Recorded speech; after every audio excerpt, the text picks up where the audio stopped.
They say money talks, but the most powerful wealth often moves in complete silence. No flashing cameras. No designer logos announcing arrival. No social media countdowns to the next big purchase. Just ordinary lives, hiding extraordinary control. While the world scrolls past highlight reels of rented mansions and financed supercars, a quieter class of wealthy people is building something far more dangerous: independence that doesn't need validation. And once you notice them, you can't unsee it. The people who look rich are often performing. The people who are actually rich are usually invisible. Most fortunes that last don't begin with luck or a viral moment. They begin with something painfully unsexy, becoming extremely useful. Quiet wealth builders treat skill acquisition like a long-term investment, not a temporary phase. They deliberately move toward problems that are complex, technical, or high stakes, areas where mistakes are expensive and expertise is scarce. Advanced software systems, corporate law, specialized medicine, infrastructure engineering, enterprise sales, quantitative finance. These fields don't trend because they require years of deliberate practice before they pay off. But that delay is exactly what filters out competition. While crowds chase fast opportunities, these individuals compound capability. Year by year, their knowledge becomes rarer, their judgment sharper, their network stronger. Eventually, they reach a point where organizations don't just hire them, they depend on them. Income rises not because they demanded it, but because replacing them would cost more.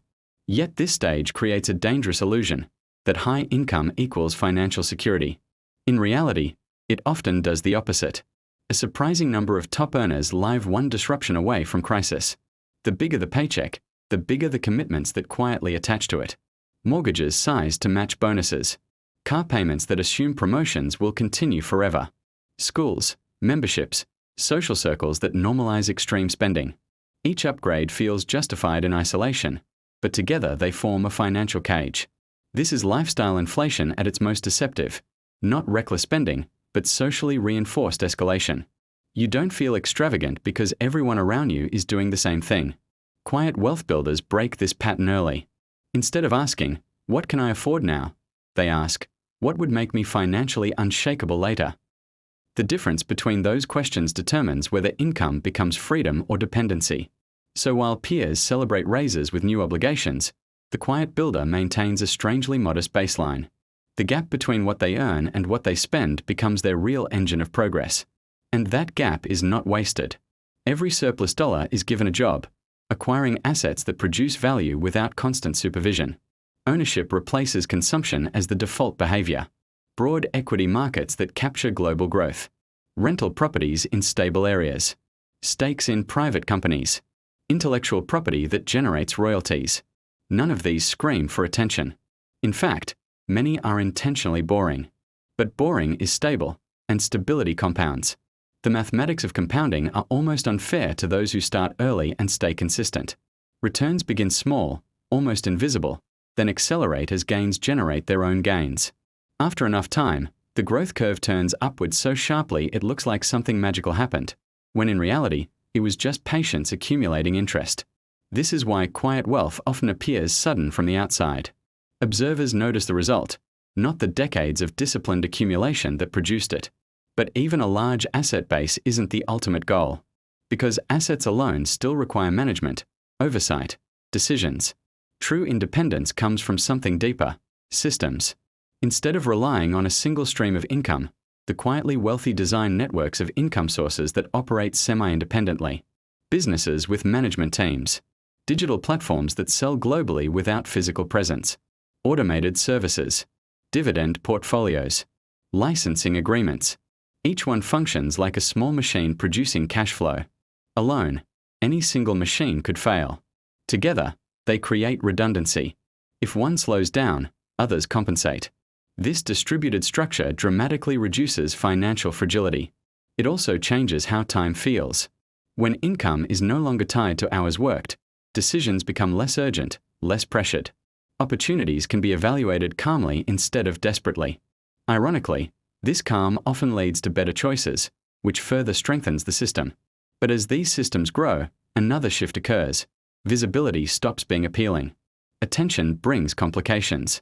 Public success attracts opportunists, competitors, legal scrutiny, social expectations, and sometimes outright danger.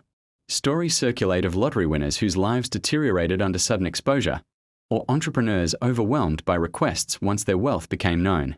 In response, many affluent individuals intentionally lower their profile.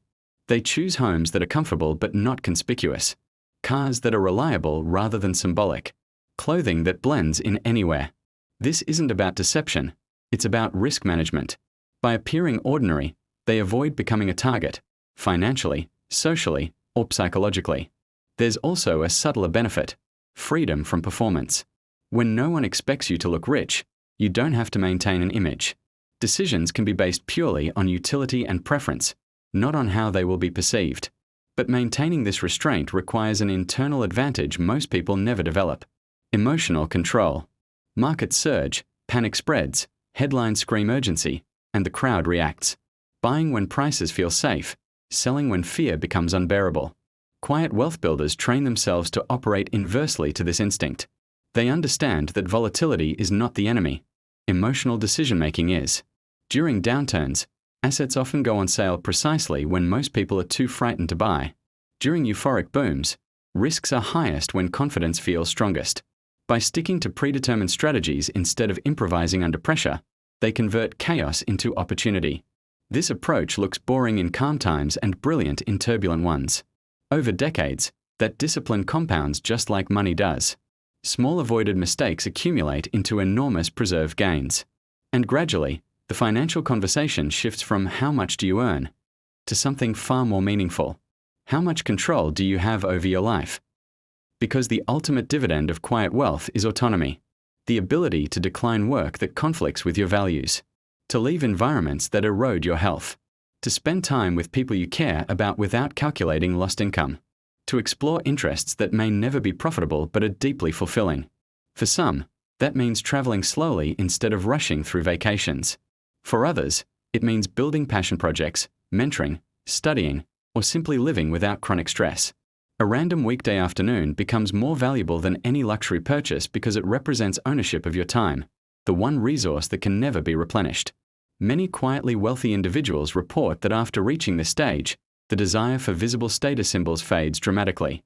Once you experience real freedom, imitation freedom loses its appeal. Meanwhile, consumer culture continues to equate wealth with visible consumption. Mansions, exotic cars, exclusive experiences.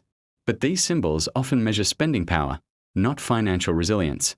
Someone can appear extraordinarily rich while carrying enormous obligations behind the scenes. True wealth, by contrast, reveals itself through stability. No panic during economic downturns. No dependence on a single employer. No urgency to maintain appearances. Just quiet confidence that life can continue comfortably regardless of external shocks. It's less dramatic, less photogenic, but far more powerful. There's also a psychological shift that happens when money stops being a daily concern. Cognitive bandwidth frees up. Decisions become more thoughtful. Relationships become less transactional. Creativity often increases because survival pressure decreases. Many breakthroughs in science, art, and philanthropy historically came from individuals who had secured enough resources to think long-term. Quiet wealth doesn't just change bank balances, it changes how a person experiences the world. Time slows down. Options expand. Anxiety decreases. And perhaps most importantly, identity becomes less tied to external approval. Of course, none of this is accidental. It requires rejecting a culture built on immediacy, delayed gratification, long planning horizons, consistency during boring periods. These traits rarely generate applause. They don't produce viral moments, but they produce results. And results, once large enough, no longer need recognition to matter. This is why many people underestimate how attainable quiet wealth can be. The steps are not secret. They're simply uncomfortable because they prioritize the future over the present version of yourself. So when you see someone broadcasting success at maximum volume, remember that visibility and security are not the same thing. Some people are rich in attention but poor in resilience. Others are rich in resilience but invisible to the public eye. Only one of those survives turbulence. If this way of thinking feels different from the usual noise around money, that's intentional. Real financial independence rarely comes from excitement. It comes from clarity repeated over many years. And if you want more perspectives that cut through hype and focus on durable freedom, Staying connected to this channel can serve as a quiet advantage, not a stream of distractions, but a steady source of ideas you can apply at your own pace. Because the journey to lasting wealth doesn't require a crowd. It doesn't require permission. And it definitely doesn't require looking rich along the way. It only requires a decision to value long-term control over short-term applause, substance over appearance, privacy over performance. In the end, getting rich quietly isn't about hiding success. It's about outgrowing the need to display it. It's building a life so stable, so flexible, and so self-directed that external validation becomes irrelevant. No spotlight. No pressure to impress. Just calm confidence, protected options, and the rarest luxury of all, a life that belongs entirely to you.